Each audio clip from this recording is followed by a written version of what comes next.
Hi everyone, welcome to Sugandha Research channel. My name is खुशबू सिंह और research scholar. So friends, आज से हम एक नई सीरीज़ स्टार्ट करेंगे और ये हमारे एक सब्सक्राइबर की डिमांड पर है जिन्होंने ये कहा था कि हम एक ट्यूटोरियल स्टार्ट करें कि हम बुक चैप्टर कैसे लिखें.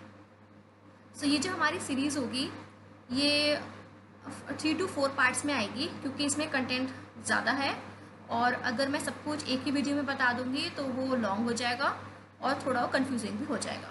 ठीक है, तो इसलिए हम इसको पार्ट्स में समझेंगे. सो आज की जो ये वीडियो है ये फर्स्ट पार्ट है, पार्ट फर्स्ट है और ये बेसिकली हमारी इंट्रोडक्शन वीडियो होगी. सो चलिए फ्रेंड्स, वीडियो की शुरुआत करते हैं. तो हम जो इस सीरीज़ में पढ़ेंगे तो उसमें हमारे कंटेंट्स क्या रहेंगे हम पहले वो देख ले रहे हैं. तो सबसे पहले हम समझेंगे टाइप्स ऑफ बुक्स के बारे में. फ्रेंड्स, जैसे कि हम जानते हैं कि 2 टाइप्स की बुक्स होती हैं, एकेडमिक बुक्स और एडिटेड बुक्स. ठीक है, और हमारी जो ये सीरीज़ होगी ये बेस्ड होगी एडिटेड बुक पर. ठीक है, तो हम टाइप्स ऑफ बुक्स को एक कंपैरिजन के थ्रू समझेंगे. फिर हमारा सेकेंड टॉपिक ये रहेगा कि जब हम एक बुक लिखना स्टार्ट करते हैं तो वो 4 कॉमन क्वेश्चंस के आंसर्स क्या हैं और वो हमें कैसे मिलेंगे, हम ये डिस्कस करेंगे. थर्ड, हम देखेंगे कि हमारे 7 की स्टेप्स क्या हमें लेना चाहिए टू राइट अ चैप्टर. उन 7 की स्टेप्स के बारे में हम बात करेंगे. फिर हम देखेंगे ऑर्गेनाइज स्ट्रक्चर चैप्टर लिखने का और जो बेसिकली जो आपके थीम्स बेस पे होगा जिसको हम कहते हैं नॉन IMRDC. तो IMRDC क्या था आपको फ्रेंड्स याद होगा, जब मैंने रिसर्च पेपर राइटिंग की सीरीज़ स्टार्ट की थी जो बेसिकली जर्नल्स में जो हम रिसर्च पेपर लिखते हैं तो वहाँ पे जो फॉर्मेट फॉलो होता है वो होता है IMRDC. बट जो बुक चैप्टर्स होते हैं वहाँ पर IMRDC चैप्टर फॉलो नहीं होता, ये थीमेटिक बेस्ड होता है. ठीक है, तो हम ये देखेंगे. फिर हम देखेंगे, बात करेंगे लैंग्वेज फीचर्स की कि बुक चैप्टर्स लिखने का जो फॉर्मेट क्या है वहाँ पे लैंग्वेज फीचर्स क्या रहेंगे. ठीक है, लैंग्वेज फीचर्स मैंने रिसर्च पेपर राइटिंग के में वाले सीरीज़ में भी बताया था, जो जर्नल्स पर जो हम लिखते हैं वहाँ पर, जर्नल्स में जो हम देते हैं वहाँ पर. फिर हम लास्ट बात करेंगे कॉमन मिस्टेक्स जो हम अवॉइड करने हैं वाइल राइटिंग चैप्टर. और फिर लास्ट में मैं आपको कुछ सबमिशन टिप्स भी दूंगी ऑफ सबमिटिंग बुक चैप्टर. ठीक है, तो ये जो हम हमारी पूरी सीरीज़ में हम इन टॉपिक्स पर बात करेंगे. बाय द वे फ्रेंड्स, अगर हम देखें कि एडिटेड बुक में चैप्टर लिखने की और रिसर्च पेपर में और जनरल में रिसर्च पेपर लिखने की, इन दोनों के मार्क्स अलग अलग होते हैं.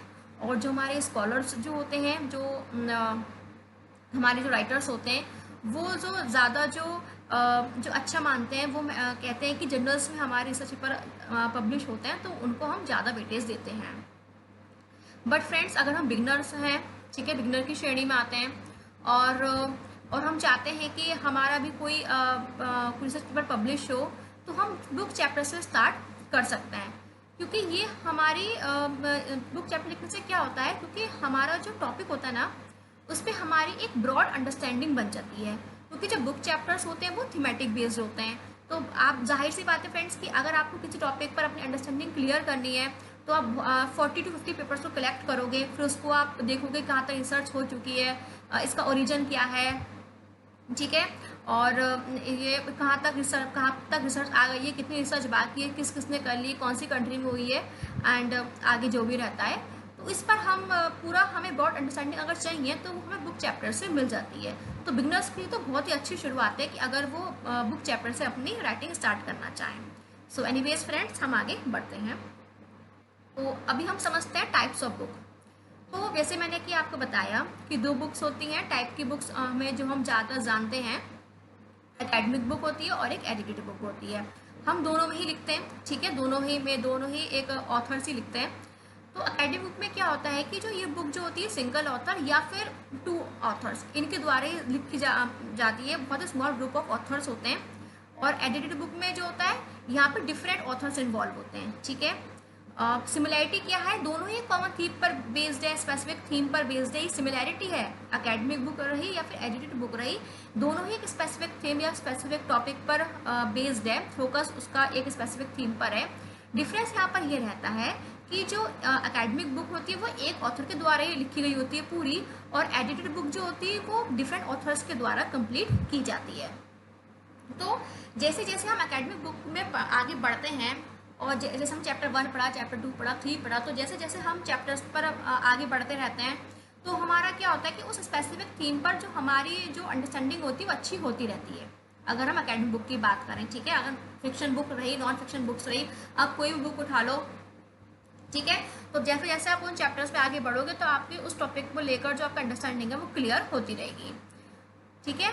और यहाँ पर एक क्या रहता है, यहाँ पर ये भी है कि जो राइटिंग स्टाइल जो होता है वो चेंज नहीं होता, ठीक है, क्योंकि एक ऑथर ने लिखी है तो राइटिंग स्टाइल भी सेम रहेगा, और हर एक चैप्टर जो है वो लॉजिकली हर आगे या फिर लास्ट चैप्टर प्रीवियस चैप्टर से कनेक्ट रहता है, ठीक है, और वो वहाँ पर जो हर एक चैप्टर जो होता है मेन आर्ग्यूमेंट या फिर ऑब्जेक्टिव को सपोर्ट करता हुआ चलता है। एक लॉजिकल फ्लो, एक प्रॉपर एक सीरीज बन रही होती है, ठीक है। तो आप यहाँ पर ये कह सकते हो कि जो एकेडमिक बुक जो होती है वो आपको डीपर अंडरस्टैंडिंग, ब्रॉड अंडरस्टैंडिंग दे देती है किसी टॉपिक के बारे में, ठीक है, और यहाँ पर पूरा प्रॉपरली थ्योरीज और वेल ऑर्गेनाइज कंटेंट होता है, ठीक है, जो आपका जो एग्जिस्टिंग नॉलेज में वैल्यू ऐड कर देता है किसी पर्टिकुलर टॉपिक पर।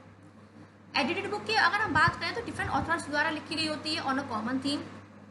इसलिए फ्रेंड्स यहाँ पर क्या होता है कि हर एक चैप्टर का राइटिंग स्टाइल जो होता है वो अलग होता है, और क्या होता है कि जो हर एक जो ऑथर है ना उसने अपने अकॉर्डिंग उस टॉपिक पर एक्सप्लोर किया होता है, उसने हर एक चैप्टर में अपने ऑथर ने एक यूनिक पर्सपेक्टिव दिया होता है, ठीक है। एकेडमिक बुक में क्या था कि जैसे जैसे आप आगे बढ़ते रहते हो, जैसे जैसे आप चैप्टर्स में आगे बढ़ोगे आपको उस टॉपिक की डीपर अंडरस्टैंडिंग मिलती रहेगी, लेकिन एडिटेड बुक में क्या होता है, एडिटेड बुक में यहाँ पर ये होता है कि आप जैसे जैसे चैप्टर में बढ़ोगे तो आप ये देखोगे कि हर एक ऑथर ने अपने अकॉर्डिंग उस चैप्टर को एक्सप्लोर किया है, ठीक है। तो इसलिए यहाँ पर ये होता है कि डिफरेंट ऑथर्स ने लिखी है, तो यहाँ पर आपको multiple ideas, multiple research findings, multiple case studies मिलती हैं on a single broad topic पर, ठीक है। क्यों मिलती है, क्योंकि हर एक चैप्टर को यूनिक पर्सपेक्टिव ऐड दिया गया है हर एक ऑथर में, ठीक है। तो ये बेसिकली डिफरेंस रहता है हमारा एकेडमिक बुक और एडिटेड बुक लिखने का, और हमारी जो ये सीरीज रहेगी वो एडिटेड बुक पर ही बेस्ड रहेगी। हम आने वाले सीरीज पार्ट्स में हम इसी पर ही बात करेंगे कि एडिटेड बुक में फीचर्स, लैंग्वेज फीचर्स और हमारा फॉर्मेट क्या रहेगा, कौन से क्वेश्चंस, 4 क्वेश्चंस, जो 7 की स्टेप्स, हम आगे इसी एडिटेड बुक पर ही बात करेंगे। सो फ्रेंड्स, ये सीरीज़ अब कंटिन्यू हो गई है, और मैं कोशिश करूँगी कि ये वीडियो एवरी संडे 6 PM तक आपको मिल जाए। और फ्रेंड्स, अगर आपको ये सीरीज़ पसंद आ रही है सो प्लीज़ मेरे चैनल को सब्सक्राइब करें, वीडियो को लाइक करें, शेयर करें, कमेंट करें। Thank you.